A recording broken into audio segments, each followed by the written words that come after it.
A major new research report has alleged massive BBC anti-Israel bias, and in other news, the Pope is also Catholic. That new report is authored by British lawyer Trevor Asserson and provides extensive critiques of the BBC's coverage of the Israel-Hamas war, but it's hardly a surprise to anyone who's, ever watched the BBC. They analysed footage and information from October the 7th, 2023 to February the 7th, 24, and the report alleges 1,553 breaches of the BBC's own editorial guidelines, particularly in the areas of impartiality, accuracy and public interest. Now, that full report's going to be published tomorrow at an event in London, but in the meantime, I have the full report, and it says it's based on analysis of over 9 million words from the BBC's own TV, radio, podcast, social media and online news outputs during that 4-month period following the Hamas massacre in southern Israel.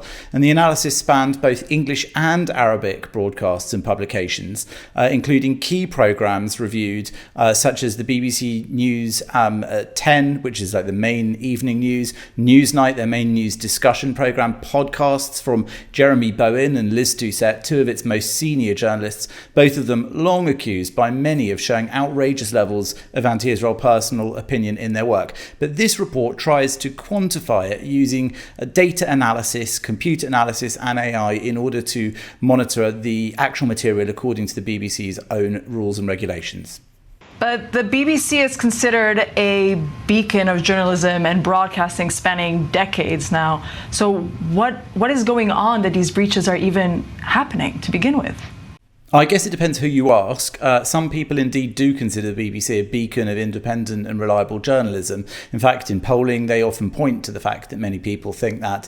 But of course, if you know a lot about the history and wars of Israel and the coverage on the BBC, as well as other media, let's not just single them out, but it is a publicly funded national broadcaster, so it deserves an extra level of scrutiny. If you do know anything about it and you know about what's going on in Israel, you do know that their reporting is often outrageously biased, incorrect, inaccurate, at worst, erroneous. Now, this report highlights numerous instances where the BBC failed to present balanced viewpoints, disproportionately favouring a pro-Palestinian narrative and underreporting the Israeli perspectives. And it also alleges that Israel was associated with war crimes 4 times more frequently in the BBC coverage than Hamas, and with genocide 14 times more frequently. And that's all despite Hamas openly committing actions that are clearly war crimes, such as hostage taking and indiscriminate killing of civilians. The BBC is also accused of downplaying Hamas's terrorism and at times offering justifications for Hamas's actions,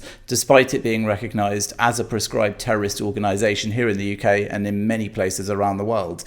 So Hamas, for example, according to this analysis, was described as a terrorist organisation or proscribed only 409 times out of the 12,459 mentions that are made in the coverage they analysed. Now, they don't make it clear how many of those mentions are in pieces of output where it's previously been mentioned that it's terrorist, but it certainly points towards a problem, and the report criticises the BBC for using milder terms like militants or fighters and for not consistently framing Hamas as a terrorist group.